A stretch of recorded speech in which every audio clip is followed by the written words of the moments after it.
Palestinians don't matter.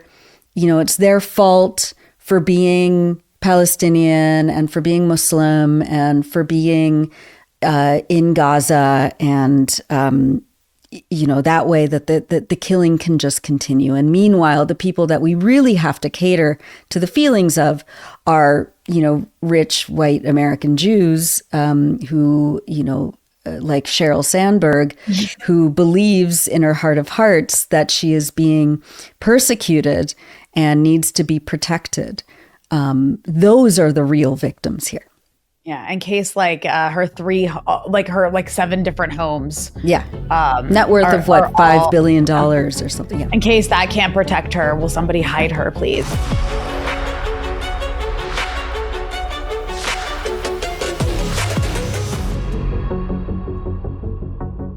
Hello, everyone. I'm Rania Khalek, and this is Dispatches. As Israel continues to wage its live-stream genocide in Gaza, backed by the world's most powerful governments, many have finally broken from the narratives that uphold it. One of the voices who's helped expose the lies is Nora Barrows-Friedman of the Electronic Intifada. She's been unapologetically clear about where the priority lies at this moment. It's not about saving Israel's morality or even saving the Jewish soul. It's about stopping the genocide. We'll talk about that stance, the backlash, and the uncomfortable truths about Zionist indoctrination, anti-Semitism, media complicity, and why so many feel powerless in the face of it all. But before we jump into it, this is just part of this episode. The full interview is available to Breakthrough News members only. You can become a member at patreon.com/breakthrough news. And as always, be sure to hit the subscribe button and the bell so you get notification whenever we post new content. And if you appreciate this show, you can also donate below on YouTube. Welcome back to the show, Nora Barrows-Friedman. It is such an honor to get to chat with you. Oh, it's always an honor for me, Rania. Thank you so much for all the work that you do. Oh, I love this mutual admiration, but it's very genuine. We're not bullshitting here. You guys at the Electronic Intifada have been always indispensable, but I think that history is just going to be full of the reports you all have been doing, because there's no other outlet that has been on just this issue, exposing lies, reporting from the ground. And we'll talk about some of the reports from the ground, because so many of your colleagues have actually been targeted in this horrific genocide, as have been just so many people in Gaza. We don't even know the death toll. But I want to start in the best place, which is the most controversial place to start. I love having you on, anytime you can come on. But one of the reasons I reached out to you this time is because I saw this video making the rounds of you. I think you were on, maybe it was it the East is a podcast? Oh, yeah. It was East is a podcast. One of my fave podcasts, Anti-Empire podcast with Justin Potter, also excellent. But you were on East is a podcast, also fantastic. Everybody should check it out. And you were talking about how you just don't give a shit anymore about saving the Jewish soul, right? And you were saying in the context of Gaza's the priority right now. And a lot of these conversations end up revolving around we have to save what's left of Judaism. We have to save the morals. And it all sounds really nice, but there's a kind of self-centeredness to that in the midst of a genocide. So I guess I'm just going to let you take it from here. What brought you to that point? Was there a moment that's kind of crystallized for you? I mean, you've since I've known you, been as anti-Zionist Jewish as you can get. And that's always been a part of your identity. But what has brought you to the point where you're just kind of I just don't care about this identity issue anymore. And I'm it's ridiculous. Yeah. Well, like you said, I've always been anti-Zionist. I was raised in an anti-Zionist household. I never had any sort of affiliation with Israel, familially. And I've always, especially over the last, 25 years of doing journalism focusing on Palestine, I just never brought like my identity into the work I do because I think it's irrelevant. There's a lot of people that say because I'm Jewish, I do this work, do Palestine organizing and activism. And I think that's great. I think, everyone, no matter who they are, should be involved in ending this genocide and dismantling the Zionist project. But I think so. I've just never I've never been particularly interested in emphasizing any part of my identity other than an anti-imperialist and someone who believes that that Israel is a settler state and should be dismantled. So there over the past 20 months of this genocide, I've seen a lot of people who are Jewish, who are anti-Zionist, just talk about how this genocide is. I'm simplifying the words, but in essence, like, this is really bad for the Jews. This makes us look bad. This like 120 year, 30, 40 year conflation because of Zionism as an ideology of trying to, marry Judaism and this political ideology, Zionism, together is bad for Jews. And I think I just got to this point where I'm like, no, the Zionism is not bad.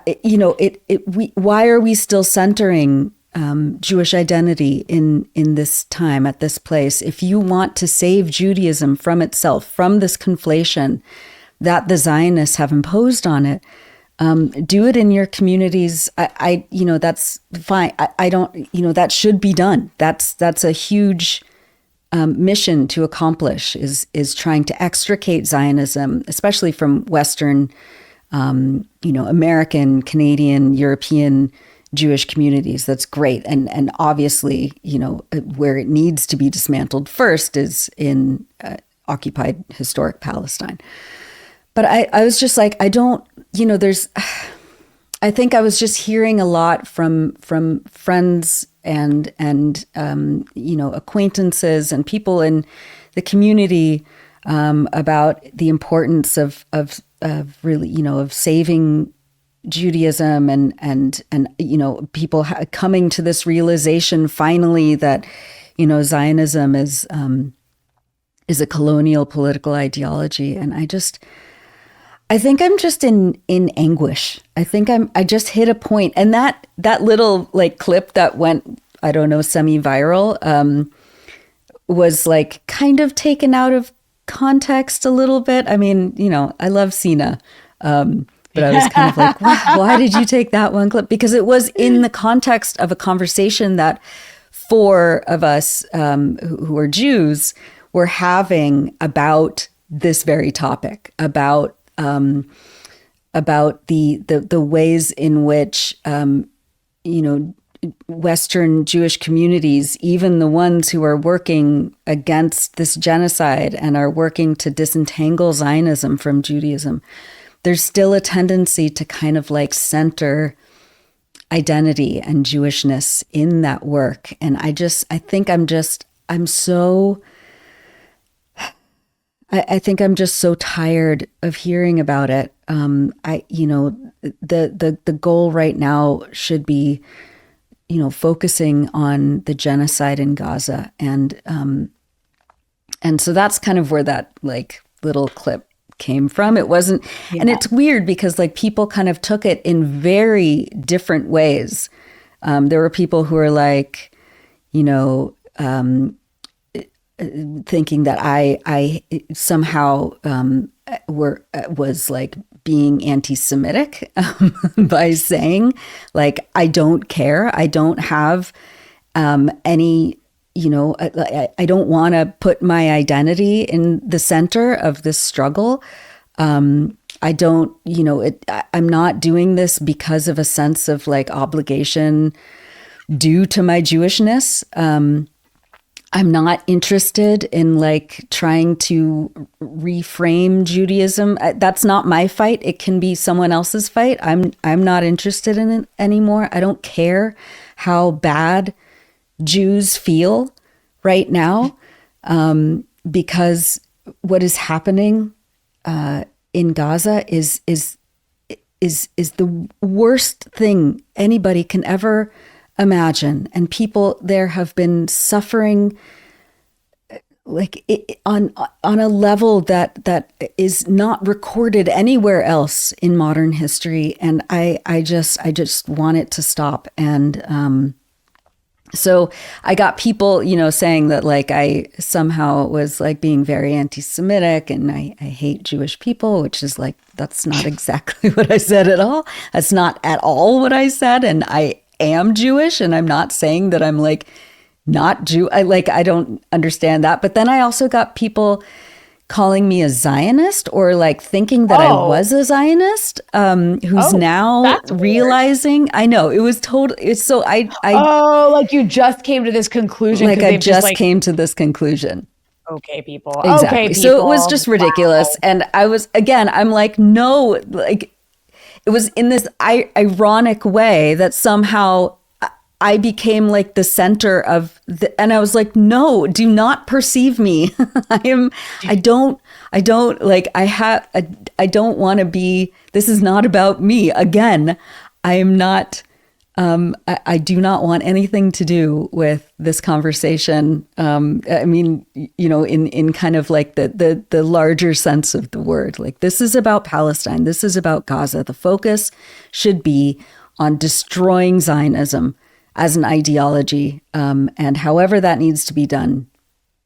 Totally. That's it. No, I hear you. I hear you. And, I totally get what you're saying in the sense of like, look, I think there's very much value in having people. We need people who are Jewish to be like saying, as a Jewish person, I think because of the fact that Jewish identity has been weaponized by Zionism and by imperialism to say anything against Israel is anti-Semitic, blah, blah, blah.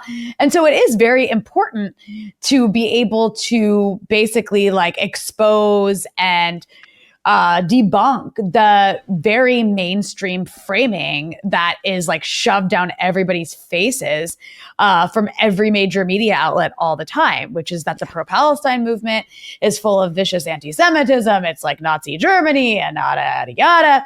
So it's super important. Like I know one of the critiques of like the movie The Encampments, which Breakthrough News produced, which I'm very, Ali Abunimah, your colleague, appeared in. It was incredible. People should go see it if they haven't. I mean, it was a very marginal critique, but it's like they spent too much time, talking about, Jews who were involved to show that it wasn't anti-Semitic. And it's like, well, you have to, because the entire mainstream media apparatus is telling the public that this is an anti-Semitic movement when it's not. So it is important to have that aspect. That said, it's also like, okay, like you are not, it's Grant Minor, who appears in The Encampments, who was actually fired from his position heading the student union, wonderful person at Columbia University, and fired from his teaching position for his role in the encampment at Columbia last year. I saw him give this speech when I was in New York a couple months ago. And it was a really great speech. And he made the point of saying, like, yes, as a Jew, I feel like compelled because he was born, he was raised in a Zionist family and like he's, had to like unlearn a lot of things. And he's like, as a Jew, I do feel obligated to like use my voice on this issue, but also like as a human, but also just because I'm Jewish doesn't give me special insight.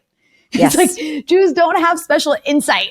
They're not like magical and like understanding settler colonialism. Like it's this double-edged sword in a way. And I'm kind of rambling here, but I get what you're saying. And I understand like also, as an Arab, it does get frustrating when it's like in these kind of anti-Zionist spaces sometimes, anti-Zionist Jewish spaces. I appreciate what everyone is doing. But yeah, on my list of like priorities, like saving Judaism from Zionism is not the top of my priority list. No. Is that something I think is important? Sure. It's not really my fight.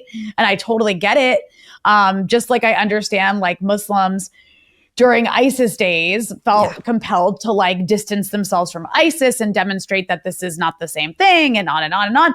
Like, and I think Israel is kind of comparable to that ISIS example. Yes. So I get the desire to do that, but it's just like, does that need to be the topic of discussion all the time? No. And it is a little annoying when it gets, you know, more attention sometimes than like the actual genocide itself. Yeah.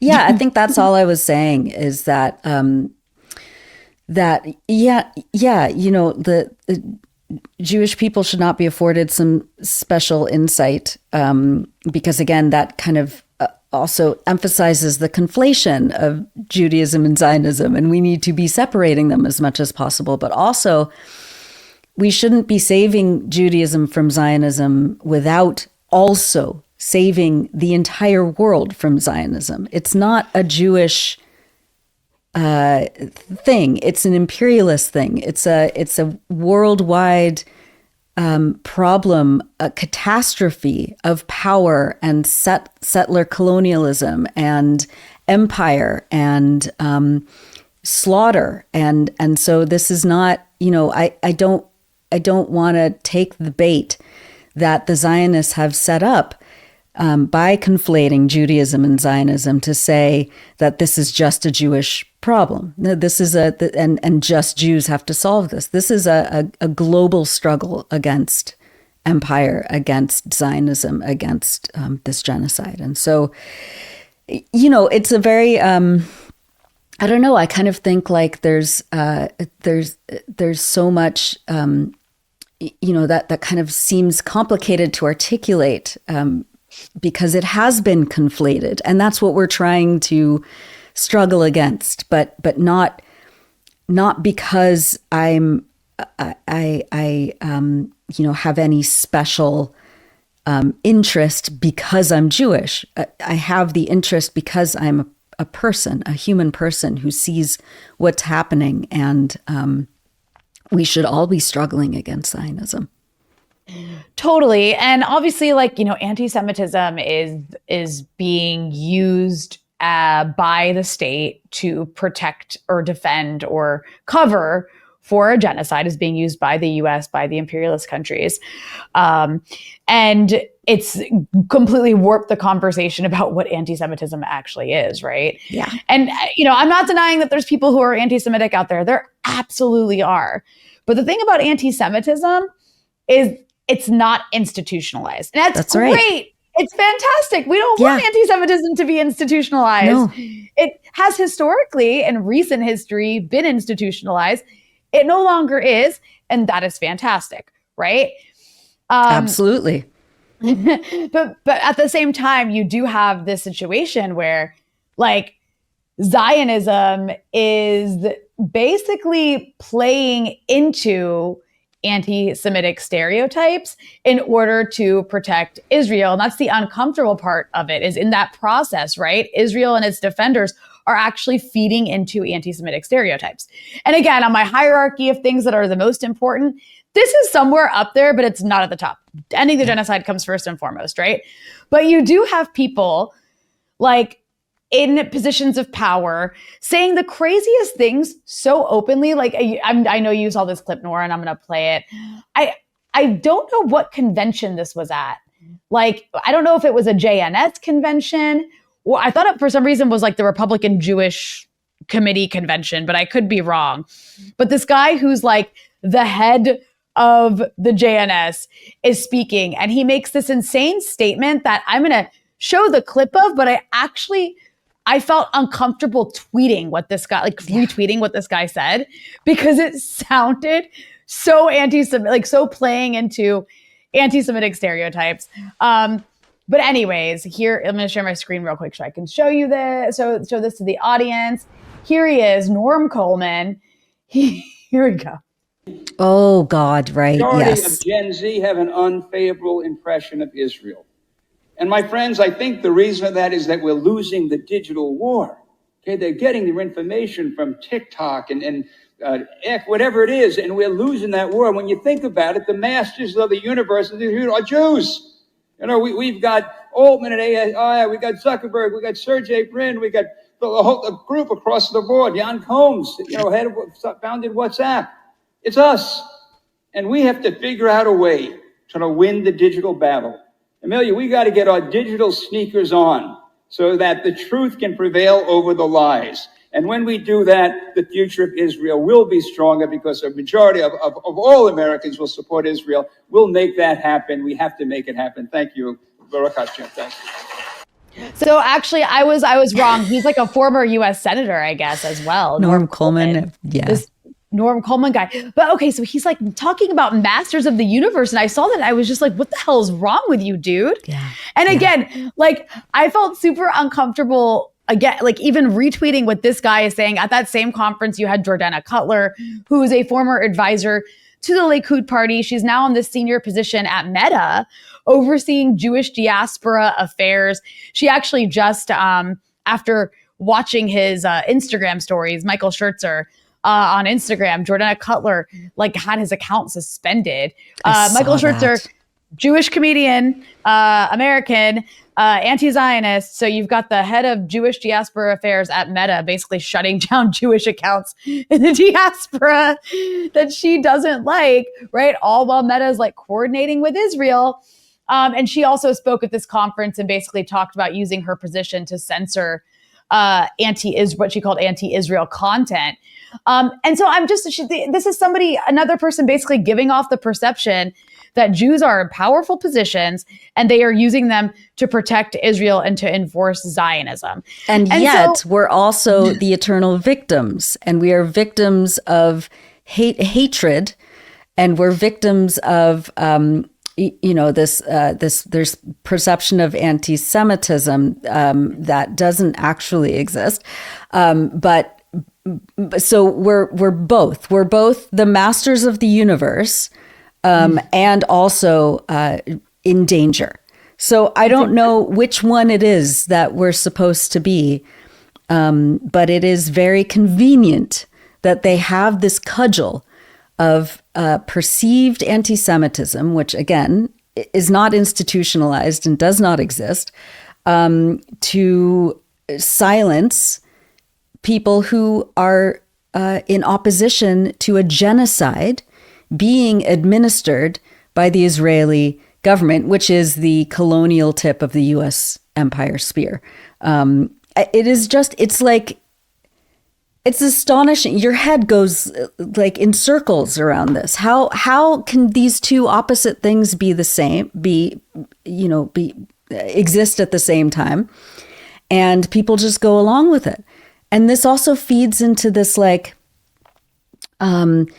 into this thing amongst American Jews in Zionist communities who say that, we are under attack, that Jewish people are just, one step away from another Holocaust. And that Holocaust is going to be perpetrated by people who are, quote, anti-Israel.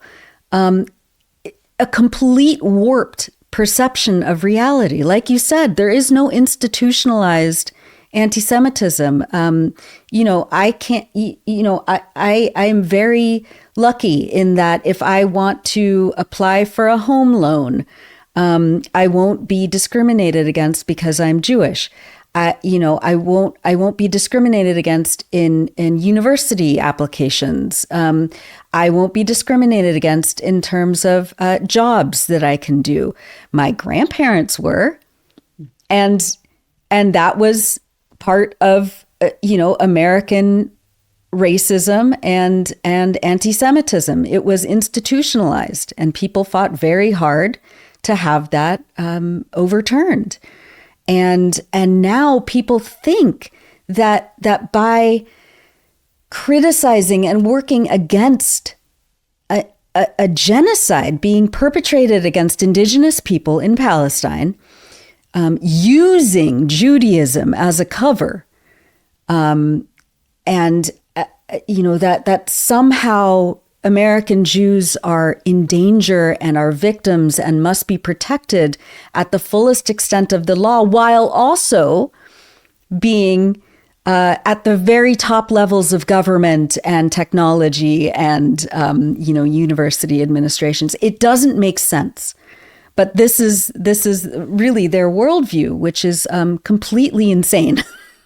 It's also like, okay, so at the same time, you've got the Trump administration. We can critique DEI, like, and from like the leftist critique of like, did it actually like do anything to address injustices and like inequality? Not really. It was sort of like sugarcoating over it for corporate America. However, you've got the Trump administration basically like taking apart, getting rid of DEI for everybody, Black people, Latinos, women, whatever, like every minority that actually, when you look at the numbers, is institutionally discriminated against, right? Yes. Well, at the same time, being like, but Jews who are doing very well. And again, no one's saying that's a bad thing. Like, no one's saying we're mad Jews are doing well. It's great that you, Nora, are not facing the same discrimination that your grandparents did. That's fantastic. I wish that was for all the other people who are still part of identity. They're facing that sort of discrimination. But like, the fact of the matter is that this group that is the opposite of being discriminated against is being lifted up to protect a genocide, to protect American imperialism in the name of protecting this group that doesn't actually need that institutional protection because they're already institutionally doing great, while every other group that's doing very poorly is having any help that is afforded to them stripped away. And so that's also another massive contradiction.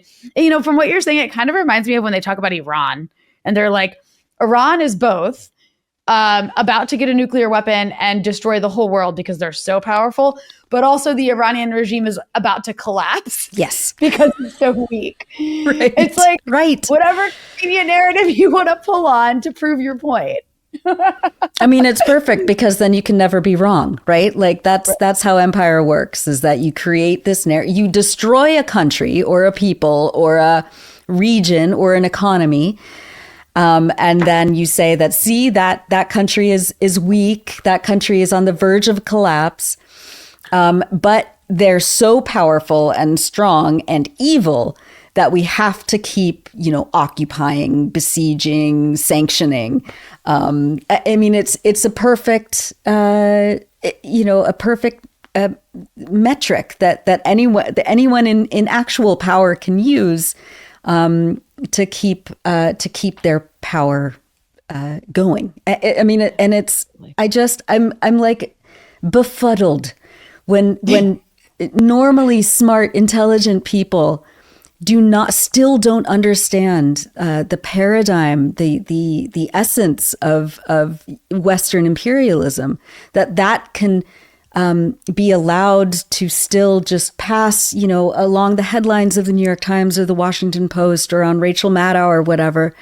And people just still absorb it, like, oh, China, Iran, Russia, all of these, scary countries that want to do, apparently what the US and the Europeans are actually doing to them. And the same goes for Palestinians. The Palestinians are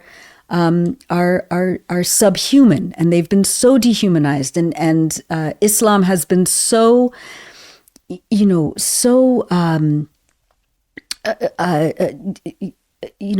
misunderstood, but also become a perfect scapegoat. So the killings that are happening in Gaza are more like a natural disaster than they are an actual premeditated slaughter carried out by people, being armed and abetted by us. They don't matter. The Palestinians don't matter.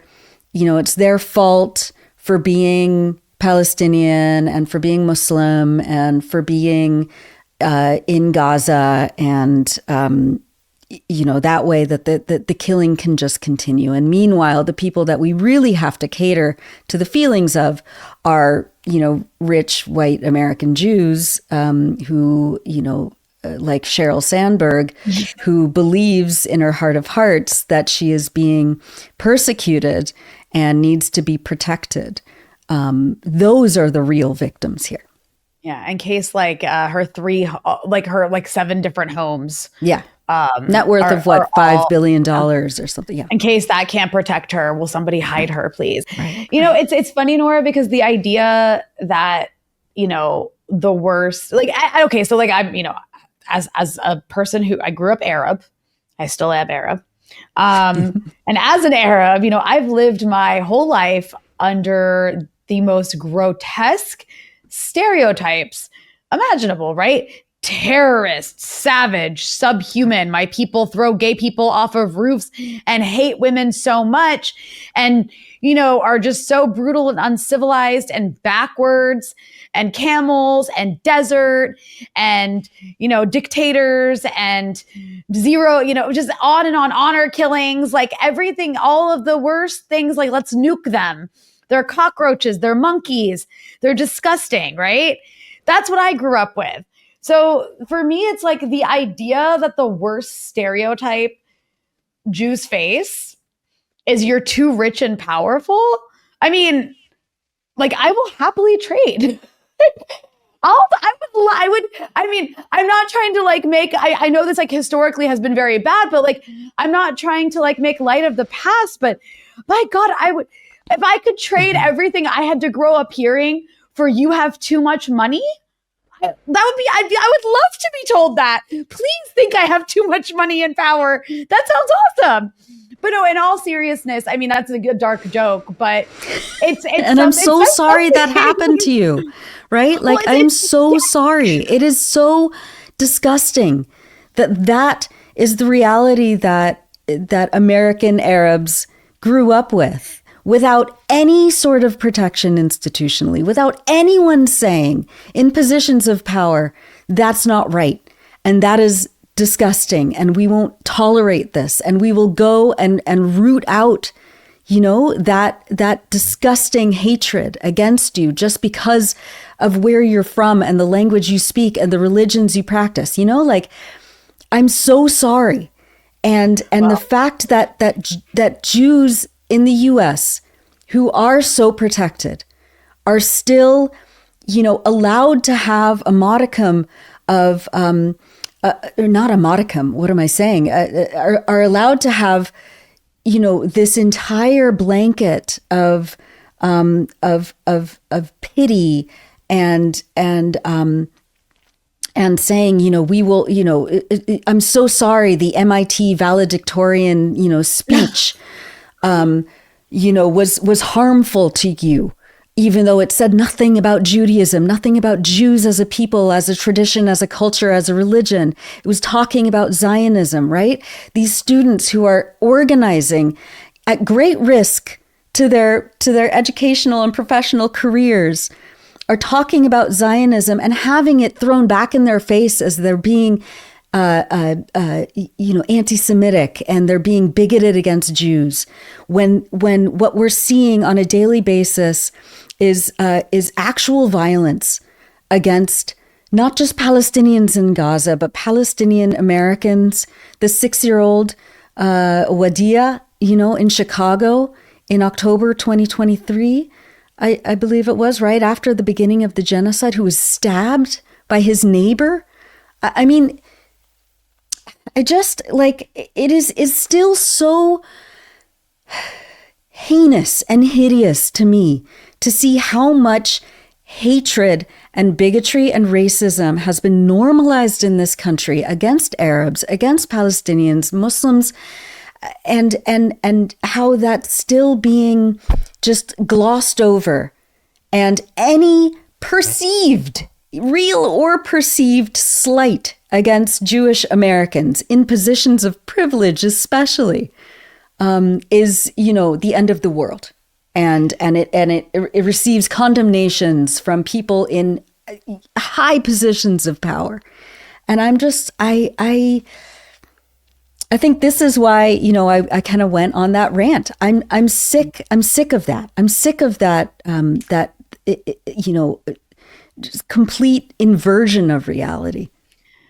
I mean, yeah, the fact that there was a 6-year-old who was stabbed to death and it just kind of like got lost in the mix is crazy. And there was those 3 like 19-year-olds in Vermont who were shot. I think they were Palestinian. American, and they were just wearing keffiyehs and they were shot, and like we never heard about that story again.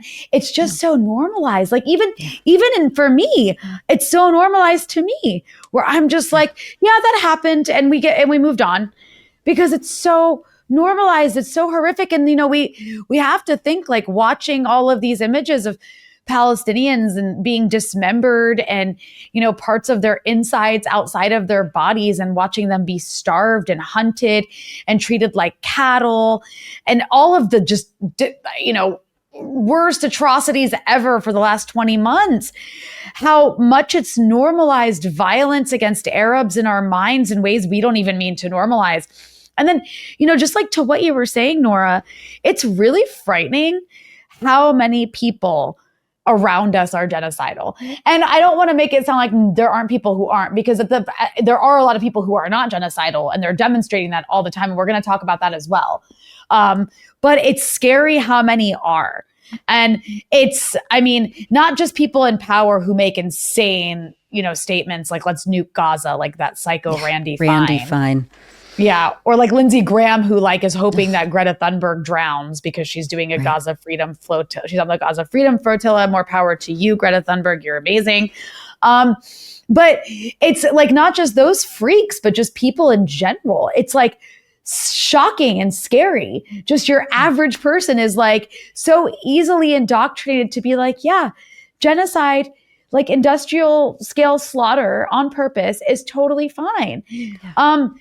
And yeah, that's just like a commentary on society. But I want to ask you, you did not grow up in a Zionist household, so I know you can't speak of this from personal experience, but I think another uncomfortable thing that we need to unpack, and you guys at the Electronic Intifada do talk about this at times, is, and Ali Abunimah does a really good job of the way he frames it, is when we talk about the way that Jews in America specifically are targeted with this indoctrination, because they are literally being used by American imperialism to, be at the tip of the spear of empire in the Middle East, right? And that requires, indoctrination on so many levels, whether it's through summer camps, through synagogues across the country. I've had Zachary Foster on this show before, who's talked about the politicization of synagogues in America. Many of them where like Israel's like at the heart and center of it, and how much it's really distorted Judaism in North America.